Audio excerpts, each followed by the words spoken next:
Good morning, dear students. This is Chotan Babu Molla from Bhangar High School. আজকে আমরা ইংরেজি বিষয় পড়ব। আজকে আমরা ভয়েস চেঞ্জ শিখব।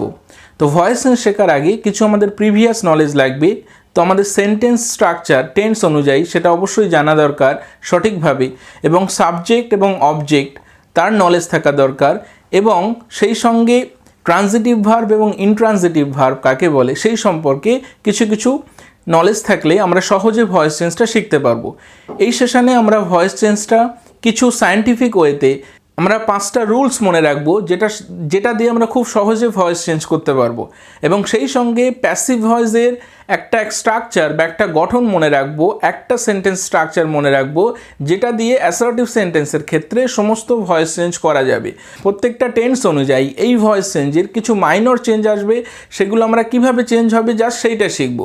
তো একটা স্ট্রাকচার মনে রাখবো যেটা দিয়ে আমরা সমস্ত টেন্সের ভয়েস চেঞ্জগুলো করতে পারবো। Then let's start. তো ভয়েস চেঞ্জ শেখার আগে আমরা প্রথমে জেনে নেই ভয়েস কাকে বলে। Voice is the form of verb which indicates whether the subject does the work or something has been done to it.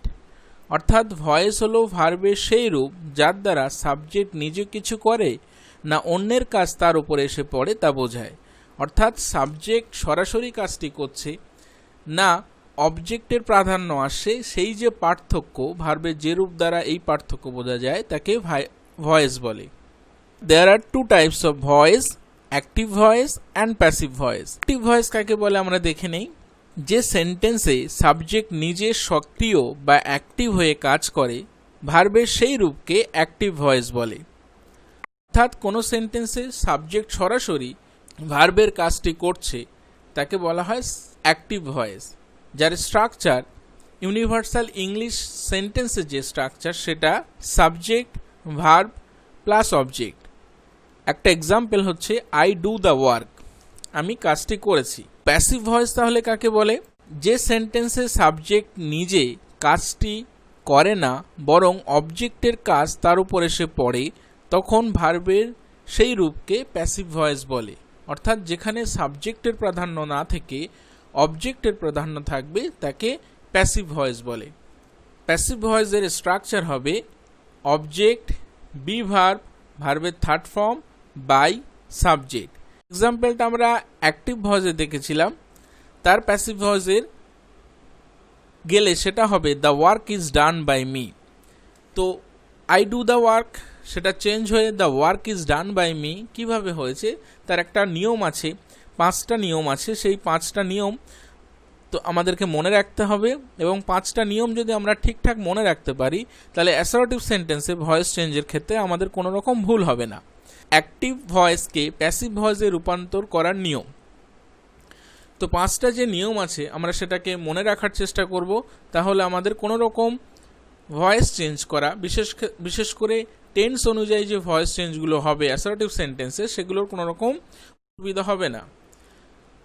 First rule কি? অ্যাক্টিভ ভয়েসের অবজেক্টটি প্যাসিভ ভয়েসের সাবজেক্ট হয়ে যাবে। অর্থাৎ যেটি অবজেক্ট থাকবে অ্যাক্টিভ ভয়েসে সেটা প্যাসিভ ভয়েসে গিয়ে সাবজেক্ট হয়ে যাবে। অর্থাৎ সাবজেক্ট এবং অবজেক্টের স্থানের পরিবর্তন হবে।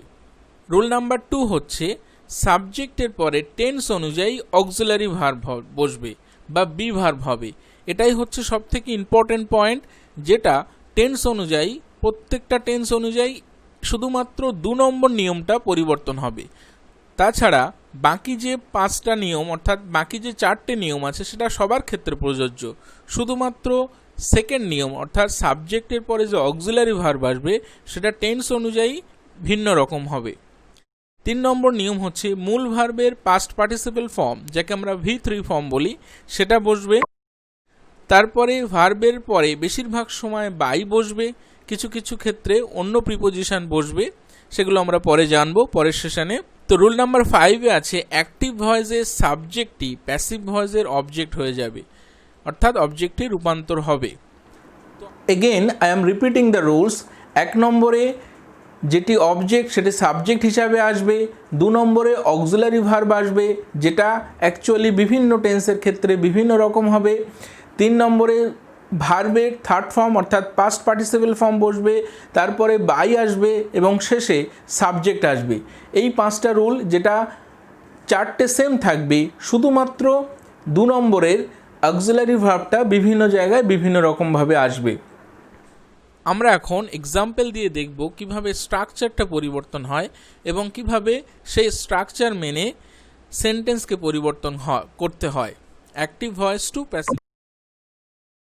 এক্সাম্পল দেখি, আমরা যদি সাবজেক্ট ভার্ব অবজেক্ট, যেটা universal structure of English sentence, তো সেটাকে যদি আমরা ভয়েস করি নিয়ম অনুযায়ী, প্রথমে কি হবে, অবজেক্টটা আগে চলে আসবে 1 নম্বর রুল অনুযায়ী, যেটা আমরা দেখেছি এক্ষুনি। সেকেন্ডটা হচ্ছে বি ভার্ব, সেটা টেন্স অনুযায়ী বিভিন্ন সময় বিভিন্ন রকম রূপ আসবে। তার পরের নিয়ম, যেটা 3 নম্বর নিয়ম ছিল, ভার্বের 3 নম্বর ফর্ম হবে। এখানে 1 নম্বর ফর্ম ছিল, সেখান থেকে 3 নম্বর ফর্মে চলে এসছে, এবং তারপরে বাই থাকবে, এবং শেষে গিয়ে কি হবে, সাবজেক্টটি শেষে গিয়ে বসবে। অর্থাৎ কি হলো, সাবজেক্ট এবং অবজেক্টের স্থান পরিবর্তন হলো, সাবজেক্টের জায়গায় অবজেক্ট এলো এবং অবজেক্টের জায়গায় সাবজেক্ট এলো। দ্বিতীয় নিয়ম যেটা ছিল, বি ভার্ব বসবে এবং শেষের ক্ষেত্রে ভার্বের থার্ড ফর্ম বাই এবং সাবজেক্ট হবে। আমাদের একটা জিনিস মনে রাখতে হবে, শুধুমাত্র পরিবর্তন হবে বি ভার্বটি, এবং বাকি যেগুলো ছিল প্রথমে অবজেক্ট এবং শেষে গিয়ে ভার্বের থার্ড ফর্ম বাই সাবজেক্ট, এগুলো প্রত্যেকটি টেন্সের ক্ষেত্রে অ্যাসার্টিভ সেন্টেন্সে সেম থাকবে। শুধু আমাদের পরিবর্তন করতে হবে বি ভার্বটাকে টেন্স অনুযায়ী।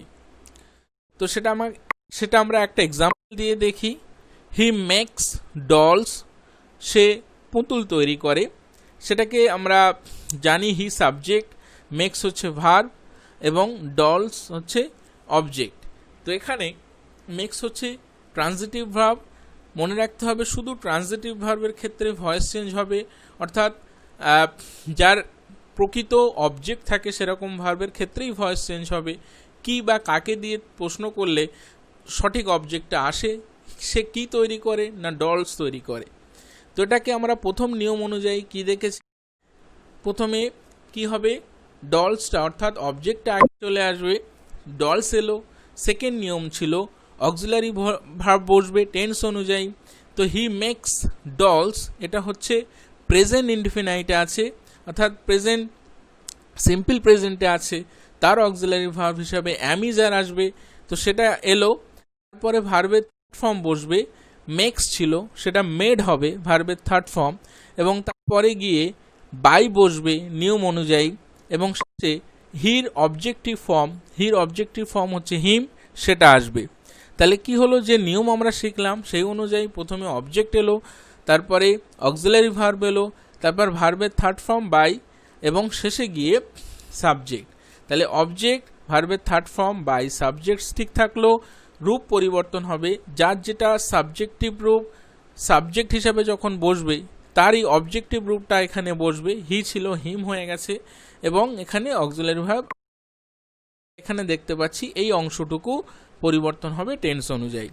তো টেন্স অনুযায়ী কিভাবে শুধু অক্সিলারি ভার্বটাকে পরিবর্তন করতে হবে বিভিন্ন টেন্সে, সেটা যদি আমরা জানি, বাকি একটা স্ট্রাকচার মনে রাখলে, অর্থাৎ প্রথমে অবজেক্ট, তারপরে এবং শেষে ভার্বের থার্ড ফর্ম বাই এবং সাবজেক্ট যদি মনে রাখতে পারি, তাহলে আমাদের একটা স্ট্রাকচার যে মনে রেখে সমস্ত ভয়েস চেঞ্জগুলো করতে। অক্সিলারি ভার্ব টেন্স অনুযায়ী কোথায় কি হবে, ইনডিফিনাইট টেন্সের ক্ষেত্রে আমরা প্রথম প্রেজেন্ট পাস্ট ফিউচারে না গিয়ে আমরা ইনডিফিনাইট কন্টিনিউয়াস এবং পারফেক্ট হিসাবে যদি শিখি তাহলে আমাদের সুবিধা হবে।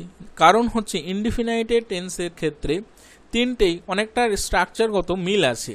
তো প্রেজেন্ট ইনডিফিনাইটের ক্ষেত্রে সেখানে অক্সিলারি ভার্ব কিছু থাকে না, তো সেখানে হবে অ্যামিজার আসবে, পাস্ট ইনডিফিনাইটের ক্ষেত্রে ওয়াজ ওয়ার আসবে, এবং ফিউচার ইনডিফিনাইটের ক্ষেত্রে শ্যাল বি এবং উইল বি আসবে। তাহলে কি হলো, আমাদের শুধু মনে রাখতে হবে প্রেজেন্ট ইনডিফিনাইটে কোনো সেন্টেন্স যদি ভয়েস চেঞ্জ করতে দেওয়া হয় তাহলে আমাদের শুধু অক্সিলারি ভার্বটাকে সঠিক নিয়ে আসতে হবে, সেখানে শুধু আমরা অ্যামিজার বসিয়ে দেবো। কোনো পাস্ট ইনডিফিনাইটেড টেন্স যদি আমাদেরকে ভয়েস চেঞ্জ করতে দেয়, তো আমরা যেখানে বি ভার্বের সূত্র ছিল নিয়ম অনুযায়ী সেকেন্ড রুল যেটা ছিল, সেখানে আমরা কি করব, ওয়াজ ওয়ার বসিয়ে দেব, এবং ফিউচার ইনডিফিনাইট যদি হয় সেই সেকেন্ড যে নিয়মটা ছিল সেখানে বি ভার্ব হিসাবে শ্যাল উইল বসিয়ে দেবো। একটা এক্সাম্পল দেখি, আই প্লে ফুটবল, এটা প্রেজেন্ট ইনডিফিনাইটে আছে, তো সেটাকে আমরা নিয়ম অনুযায়ী কি করব, এটার স্ট্রাকচার আছে সাবজেক্ট ভার্বের 1 নম্বর ফর্ম অবজেক্ট, অর্থাৎ সিম্পল প্রেজেন্টে আছে প্রেজেন্ট ইনডিফিনাইট টেন্স, এটা হবে football is played by me, তার স্ট্রাকচার হবে অবজেক্ট অ্যামিজার ভার্বের 3rd ফর্ম বাই সাবজেক্ট। এখানে আমরা দেখি আমরা নিয়ম কি জেনেছিলাম, প্রথমে অবজেক্ট থাকবে প্যাসিভের ক্ষেত্রে সব ক্ষেত্রেই, এবং শেষে ভার্বের 3rd ফর্ম বাই সাবজেক্ট থাকবে। তাহলে শুধু আমরা এখানে কি করলাম, অ্যামিজার নিয়ে আসলাম। আই প্লে ফুটবল, এই যে সেন্টেন্সটি, এর অবজেক্ট হচ্ছে ফুটবল, ফুটবল আগে চলে এসছে। দ্বিতীয় নিয়ম হচ্ছে অক্সিলারি ভার্ব, এখানে আমরা নিয়ম অনুযায়ী দেখেছি প্রেজেন্ট ইনডিফিনাইটে অক্সিলারি ভার্ব হিসাবে অ্যামিজার আসবে, তো অ্যামিজার এলো, এবং তারপরে শেষে গিয়ে ভার্বের 3rd ফর্ম, প্লে ভার্বের 3rd ফর্ম প্লেড, এবং তারপরে বাই, এবং আই এর অবজেক্টিভ ফর্ম হচ্ছে মি, সেটা বসবে। তাহলে আমরা এখন পরের টেন্সে যাই, অর্থাৎ কন্টিনিউয়াস টেন্সে যাই। তো কন্টিনিউয়াস টেন্সের ক্ষেত্রে, প্রেজেন্ট কন্টিনিউয়াসের ক্ষেত্রে অ্যাম বিইং, ইজ বিইং বা আর বিইং হবে। আমরা জানি প্রেজেন্ট কন্টিনিউয়াসে অ্যামিজার থাকে এবং তার সঙ্গে ভার্বের সঙ্গে আইএনজি থাকে।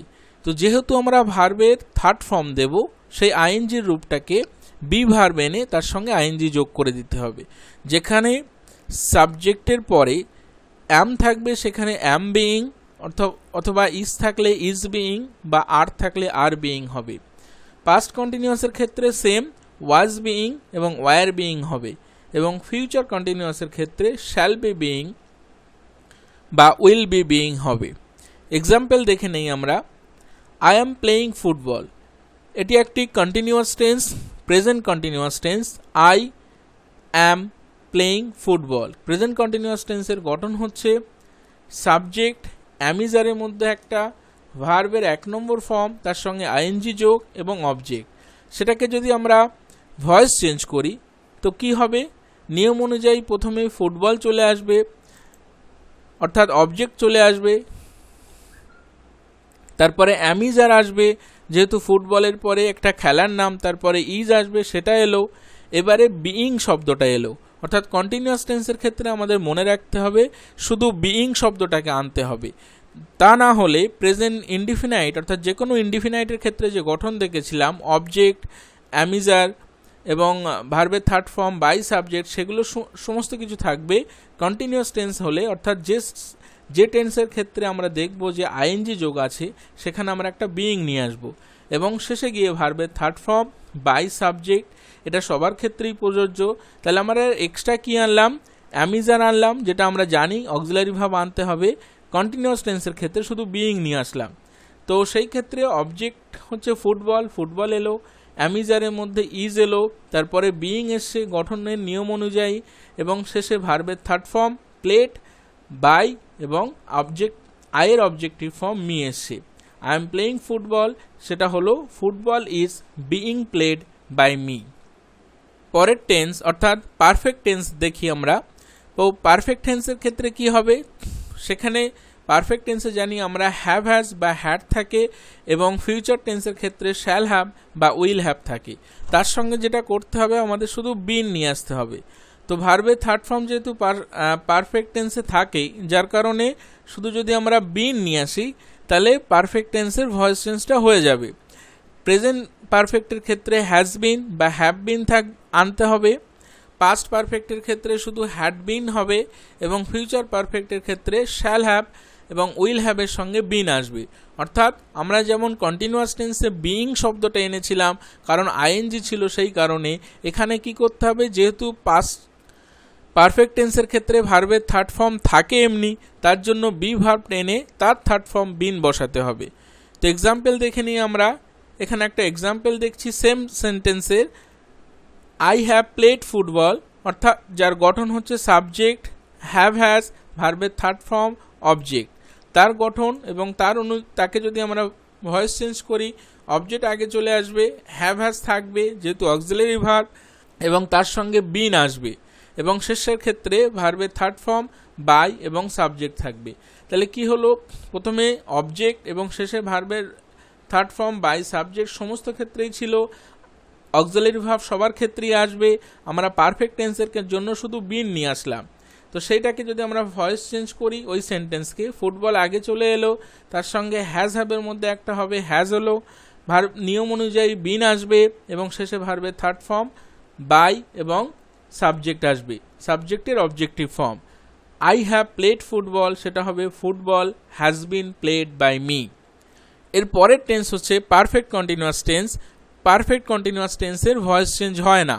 তো আমাদের কটা মনে রাখতে হবে? ইনডিফিনাইট টেন্সের 3টে, কন্টিনিউয়াস টেন্সের 3টে এবং পারফেক্ট টেন্সের 3টে, মোট 9টা নিয়ম আমাদেরকে মনে রাখতে হবে।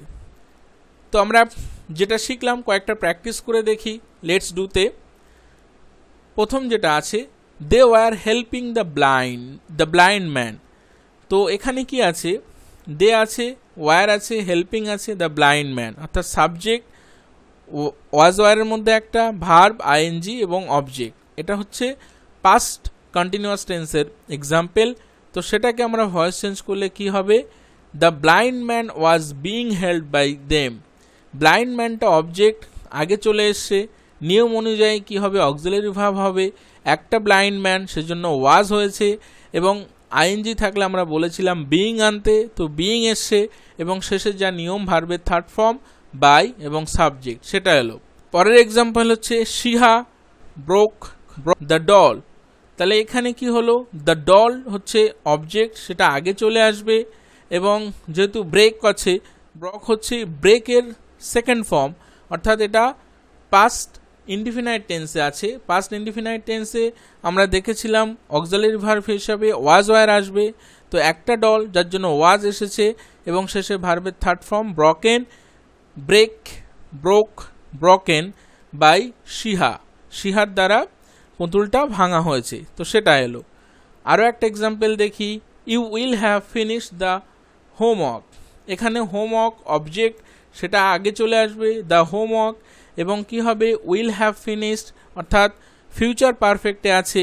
তো ফিউচার পারফেক্টের আমরা জানি হ্যাভ থাকলে, হ্যাভ হ্যাজ থাকলে একটা বিন আসবে, তো সেই will have been finished, will have been আনতে হলো, এবং শেষে ভার্বের থার্ড ফর্ম ফিনিশড বাই এবং অবজেক্ট এলো। তাহলে আমরা কি দেখলাম? যদি একটা স্ট্রাকচার মনে রাখি, অর্থাৎ প্রথমে অবজেক্ট, তারপরে হচ্ছে অক্সিলারি ভার্ব, এবং তারপরে ভার্বের থার্ড ফর্ম বাই এবং সাবজেক্ট। যে কোনো অ্যাসার্টিভ সেন্টেন্সের ক্ষেত্রে, বেশিরভাগই ক্ষেত্রে এই স্ট্রাকচারটা প্রযোজ্য। শুধু আমাদের টেন্স অনুযায়ী যে 9টা আলাদা আলাদা টেন্স আছে, সেখানে আমাদের অক্সিলারি ভার্বের পরিবর্তন করতে হবে। আশা করি আমরা এগুলো বুঝতে পেরেছি। আমরা পরের সেশনে বাকি যে কিছু নিয়ম আছে, অর্থাৎ ইম্পারেটিভ সেন্টেন্স আর ইন্ট্রোগেটিভ সেন্টেন্সে কীভাবে ভয়েস চেঞ্জ করতে হয়, আমরা পরের সেশনে সেগুলো শিখব।